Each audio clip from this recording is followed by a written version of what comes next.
샬롬 샬롬 샬롬 샬롬. 하나님 사랑합니다. 여러분 주 안에서 사랑합니다. 오늘 사순절 말씀 함께 나눕니다. 에베소서 4장 11절에서 16절 말씀, 우리가 교회입니다. 이런 말씀으로 함께 은혜를 나누도록 하겠습니다. 4장 11절부터 한번 함께 합독해보죠. 에베소서 4장 11절부터 16절까지 봅니다.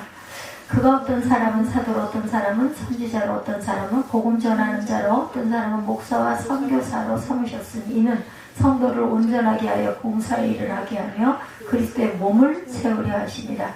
우리가 다 하나님의 아들을 믿는 것과 아는 일에 하나가 되어 온전한 사람을 이루어 그리스도의 장성한 분량이 충만한 데까지 이르리니 이는 우리가 이제부터 어린아이가 되지 아니하여 사람의 속임수와 간사한 유혹에 빠져 온갖 교훈의 풍조에 밀려 요동하지 않게 하려 함이라. 오직 사랑 안에서 참된 것을 하여 범사에 그에게까지 자랄지라. 그는 머리니 곧 그리스도라. 16절. 그에게서 온 몸이 각 마디를 통하여 도움을 받음으로 연결되고 결합되어 각 지체의 분량대로 역사하여 그 몸을 자라게 하며 사랑 안에서 스스로 세우느니라. 사랑 안에서 스스로 세운다, 이렇게 말씀하고 있어요. 오늘은 갑자기 문득 죽음 생각할 때가 있어요. 그렇죠? 특히나 가족이나 친척들이 돌아가거나 해서 그 장례식 같은 데를 가거나 하면은, 그러고 나면 그 굉장히 엄숙하게 생각할 때가 있죠. 소식이 떡맞은 사람들에게 부고를 받게 되거나 가까운 사람에게 사고가 생겼다는 소식을 듣게 될 때, 바로 이럴 때 그런 생각을 하게 됩니다. 느닷없는 사고나 재난이나 죽음의 소식은 언제나 우리를 당황스럽게 하고 또 정말 한순간의 일을 알 수가 없어, 이런 생각을 하게 해요. 우리 모두는 언젠가 내 삶의 끝이 있음을 다 알고 있어요. 누구나 한 번은 이 끝을 다 맞이합니다. 내게 생일이 있는 것처럼 어느 날 길도 알 수 없는 그런 날이 반드시 누구에게나 다가온다는 것. 그런데 이제 정말 세월을 잘 살고, 그죠? 그 적당한 나이가 돼가지고 조금 좀 피곤해하다가 이렇게 돌아가는 걸 다들 소원을 하신다고 그래요. 아니면 뭐 질병이나 아니면 뭐 우발적인 사고나 그런 일들로 인해서 또 돌아가기도 하죠. 근데 정말 돌아가고 싶어도 너무너무 오랫동안 아프고 고난스럽고 힘들고 그러면 참 내가 내 맘대로 어쩔 수 없는 게 우리의 생명, 우리가 가지고 있는 거지만 우리 게 아니에요. 죽음의 소식은 항상 그렇지만 충격스럽고 당혹스럽기도 합니다. 그런데 우리 그리스도인들은 매년 죽음을 기억하는 절기 사순절. 근데 사순절이 어둡고 슬프고 우울하고 눈물 나고 이런 기간이 아닌, 저는 그렇게 해마다 그렇게 되더라고요. 사순절은 부활의 영광이 반드시 있다는 걸 알기 때문에 단 예수님께서 그 십자가에 못 박히시기 전에 기도하시던 그 기도의 눈물, 그리고 피와 땀, 이걸 우리가 생각을 하고 자취를 따라가는 거. 그런데 조금 뭐랄까 좀 약간 엄숙해지는 그런 마음이 들긴 하지만 그 뒤에는 반드시 부활의 영광이 있다는 걸 우리는 압니다. 사순절은 예수님의 죽음과 고난을 묵상하는 절기이기도 하지만 우리의 삶에도 미래의 어느 날에 죽음을 만나게 될 것을 기억하는 그러한 하나의 절기이기도 하다라는 것. 라틴어 경구 중에 우리가 잘 알죠? 메멘토 모리라는 말이 있어요. 그죠? 죽음을 기억해라. 너는 반드시 죽는다는 것을 기억하라. 내가 죽을 것을 기억하라는 뜻을 갖고 있습니다. 예는 로마에서 전쟁에서 승리한 군대와 장군들은 도시를 가로질러서 시간 행진들을 했다고 그래요. 그러면 로마의 시민들은 개선 행렬을 환영하면서 승리를 축하한다고 합니다. 그런데 승리 행렬 맨 뒤에서 노예를 시켜서 메멘토 모리를 큰 소리로 외치게 하는 그런 의식들을 많이 행했다고 합니다. 메멘토 모리, 너 자신의 죽음을 기억하라고 외치는 것은 전쟁에 승리했다고 너무 우쭐대지 말아라. 오늘은 개선장군이지만 너도 언젠가는 죽는다. 그러니 겸손하게 행동하라. 이런 의미를 담고 있는 풍습이라고 그러네요. 사순절은 예수님의 죽음을 묵상하는 때이기도 하지만 동시에 메멘토 모리, 우리의 삶에도 죽음 기다리고 있음을 기억하라 하는, 어떻게 보면 조금 좀 무거운 그런 느낌이 나는 절기입니다. 살아있는 우리가 죽음을 생각할 때 얻게 되는 유익이 있어요. 첫 번째는 우리의 오늘이 결코 당연하지만은 않은 은혜임을 알게 됩니다. 오늘 내가 살아갈 수 있다는 것, 감사할 일이라는 것을 우리가 알게 되죠. 우리의 모든 이 시간은 결코 당연하지가 않아요. 나의 노력과 애쓰고 수고로움이 오늘을 가져온 것도 아닙니다. 모든 것이 하나님의 은혜죠. 우리 삶에 부모의 은혜가 있고 그보다 앞서 하나님의 은혜가 있었어요. 뿐만 아니라 오늘 나를 지탱해주고 지지해주는 많은 사람들이 있습니다. 돌아보면 모든 것이 은혜입니다. 은혜 앞에는 감사뿐이죠. 삶이 온통 은혜임을 알게 된다면 우리는 좀 더 현명한 선택을 할 수가 있을 텐데 그것을 깨닫지 못하는 것이 안타깝죠. 깨닫지 못하는 사람들. 인생은 온통 선택의 기로에 늘 순간순간 선택의 기로에 놓여있죠. 어떻게 할 것인가. 이거 말을 해야 할 텐데 언제 얘기를 할까, 어떻게 얘기를 해야 되나. 이것도 기도 제목이기도 합니다. 어찌 보면 인생은 선택과 책임의 무한한 반복이 이어지죠. 이제 가장 슬픈 일은 시간에 쫓겨 정작 중요한 일을 선택하지 못하고 급한 일을 처리하느라고 시간을 다 쓰는 일일 거예요. 내 인생에 1년, 한 달, 일주일이 남았다면 여러분은 어떤 선택을 하시겠습니까? 오늘의 계획들이, 오늘 내린 결정들이 내게 시간이 하루뿐이라고 달라지지는 않을까? 유한한 인생, 죽음 앞에서 삶을 생각하는 것은 우리가 좀 더 현명하고 중요한 것을 선택할 수 있는 방법이라는 것. 그리고 사순절을 맞아서 예수님의 십자가 죽음을 기억하는 절기는 바로 삶의 우선순위를 점검하는 기도의 때이기도 합니다. 사순의 때 십자가를 붙들며 지내는 시간 속에 믿음과 삶이 더욱 깊어지는 저와 여러분이 되시면 좋겠습니다. 인생은 하나님께로 출발해서 다시 하나님께로 돌아가는 여정이에요. 하나님은 우리를 세상에 낳으셔서 보내주셨죠. 하나님은 우리를 세상에 보내신 까닭이 있어요. 우리 삶의 목적을 본문은 말하고 있습니다.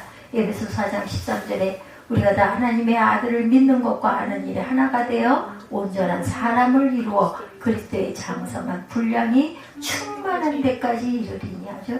이 부분에 4장 13절 말씀이 아주 중요한 단어들이 많아요. 그죠? 우리가 아들을 믿는 것과 아는 일에 어떻게 돼서 하나가 되어서 온전한 사람을 이루어서 그리스도의 장성한 분량이 충만한 데까지 이르러야 한다. 우리의 삶의 목적은 온전한 사람을 이루는 것이라는 거예요. 그리스도의 장성한 분량이 충만한 데까지 이르기 위해 살아가는 것이다. 이게 사는 목적이라는 것입니다. 예수를 닮은 것이 우리의 삶의 목적이라는 것 잊지 맙시다. 그리고 예수를 닮는 방법은 하나님의 아들을 믿는 것과 아는 일에 있다. 하나님은 생명을 주어서 이 땅을 살게 하셨어요. 이 땅을 사는 동안 우리는 예수를 믿고 예수를 닮아갑니다. 그렇게 영생의 사람이 되어가죠. 우리 인생은 크게 세 가지 국면이 있어요. 어머니 뱃속에서 10개월 육신의 몸을 입고 대략 100년까지 가는 사람이 많지는 않지만 죽음 이후의 영생의 삶, 이렇게 세 단계를 가지고 있어요. 각각 다르겠지만 모태에서 10개월을 지내는 동안 우리는 육신의 삶을 준비하는 단계죠.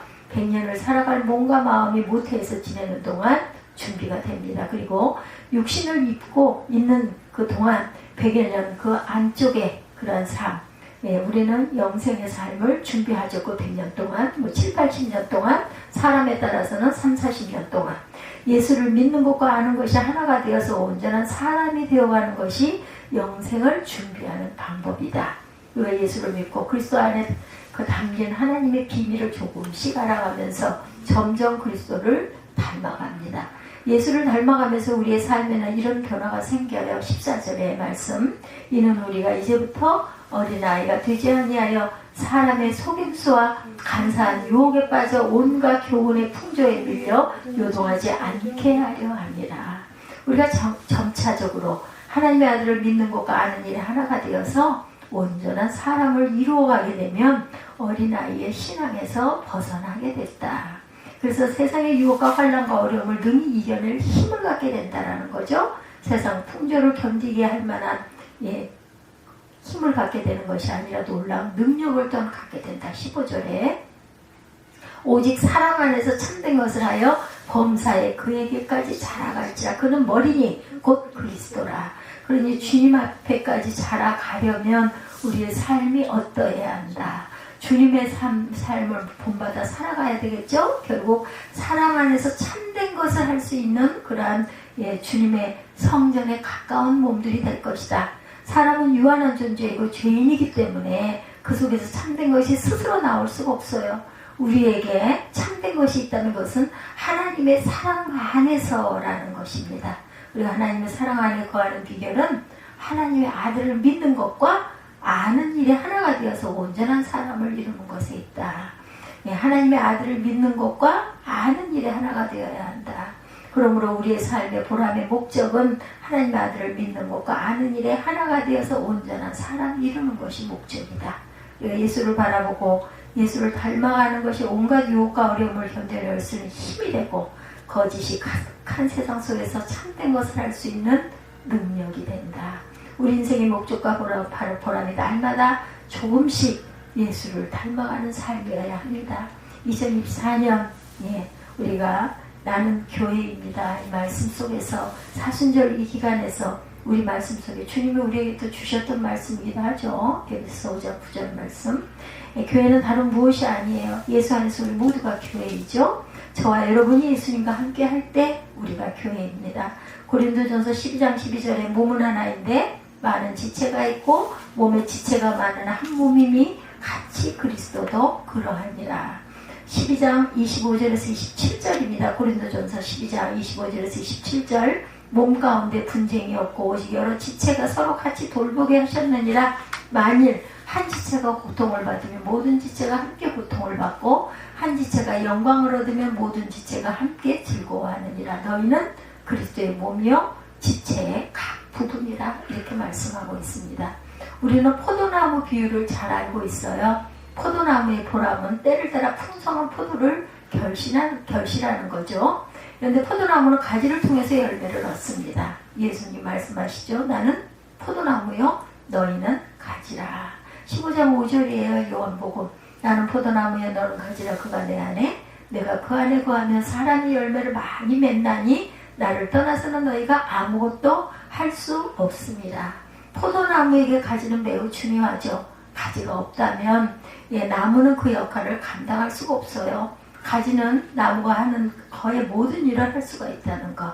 가지 없이 나무는 열매를 맺을 수가 없습니다. 그런데 가지가 그렇게 대단한 것은 나무에 달려있기 때문에 대단한 거죠. 아무리 멋지고 튼튼한 가지라 하더라도 나무를 떠난 가지는 아무 소용이 없어져요. 결국은 시들고 말라서 버려지죠. 우리도 이와 똑같다는 것. 우리가 때론 예수님이 하셨던 놀라운 능력을 행할 수가 있습니다. 요한복음 14장 12절에 내가 진실로 너에게 이르노니 나를 믿는 자는 내가 하는 일을 그도 할 것이요 또한 그보다 더 큰 일도 하리니 이는 내가 아버지께로 가니라. 이렇게 말씀합니다. 모든 능력은 포도나무이신 예수 그리스도에게 붙어 있을 때에만 가능한 일이다. 오늘 본문에 이것을 하나님의 아들을 믿는 것과 아는 일에 하나가 되어라고 말하고 있어요. 예수를 믿으면서 알아가면서 더욱 믿음이 깊어지는 것을 통해서 날마다 믿음직한 든든한 가지로 자라게 된다.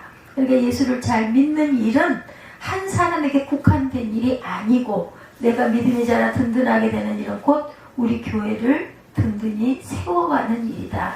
에베소 4장 15, 16절이에요. 오직 사랑 안에서 참된 것을 하여 범사에 그에게까지 자랄지라. 그는 머리니 곧 그리스도라. 그에게서 온몸이 각 마디를 통하여 도움을 받음으로 연결되고 결합되어 각 지체의 분량대로 역사하여 그 몸을 자라게 하며 사랑 안에서 스스로 세우니라. 이렇게 말씀합니다. 내가 예수를 닮아갈수록 우리 교회가 더 든든해진다. 우리 교회가 든든히 세워질수록 우리는 더욱더 예수를 닮아가게 된다. 이는 마치 건강한 나무가 건강한 가지를 뽑고 건강한 가지는 나무를 더욱 건강하게 자라도록 돕는 것과 같은 이치다. 우리 모두는 교회에 속해 있어요. 한편으로는 우리는 교회를 통해서 또한 신앙이 자라갑니다. 그런가 하면 다른 한편으로는 우리의 신앙이 우리 교회를 또한 자라게 합니다. 교회는 성도들을 자라게 하고 자라난 성도들을 교회로 세워간다라는 것. 이 모든 일은 어디서 일어나요? 예수 안에서 일어나는 일이다. 16절에 온몸의 각 마디가 서로 돕고 연결되고 결합되어 각 지체의 분량대로 역사하여 그 몸, 예수님의 몸을 자라게 하고 세워간다는 것. 이것이 우리가 신앙인으로 살아가는 보람이고 목적이라는 거죠. 하나님께서 이 일을 위해서 우리에게 은사를 주셨어요. 11, 2절에 에베소서 4장 11, 2절이죠. 어떤 사람은 사도로, 어떤 사람은 선지자로, 어떤 사람은 복음 전하는 자로, 어떤 사람은 목사와 교사로 삼으셨으니 이는 성도를 온전하게 하며 봉사의 일을 하게 하여 그리스도의 몸을 이루게 하십니다. 하나님 우리에게 생명을 주어서 세상에 내셨고 하나님이 우리를 세상에 내시면서 많은 것을 함께 주셨어요. 우리에게 생명이 내어지면서 부모와 자녀와 이웃과 친지들을 더불어 주셨습니다.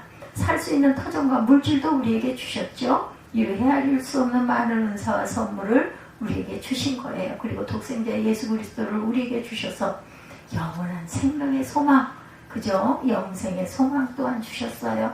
하나님께서 이 모든 것은 우리로 주신 그 까닭, 우리가 그리스도의 장성한 분량에 충만하게 자라가도록 하시기 위해서라는 것.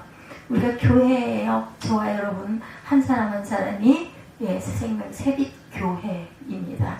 작은 교회들이 모여 앉아 있는 거죠. 그런 여러분이 있는 그곳이 어디든 그리스도가 빛나게 하시기 바랍니다. 우리가 무슨 일을 만나든지 그리스도의 마음으로 행한다면 하나님은 여러분을 통해 하늘의 기쁨과 영광이 나타나게 하실 것입니다. 사순절 예수님의 십자가를 묵상하는 중에 더욱더 우리의 삶이 그리스도께 깊어지는 그러한 하루하루 나날이 되시기를 주님의 이름으로 축복합니다. 주님과 동참해서 삶이 기도가 되고 예배가 되는 저와 여러분의 삶이 될 수 있도록 더 많이 기도하고 더 많이 묵상하시고 장차 언젠가는 모르는 미래의 어느 날 반드시 온전한 사람을 이루어 그리스도의 장성한 분량이 충만한 데까지 이르는 저와 여러분이 되시기를 주님의 이름으로 축복합니다.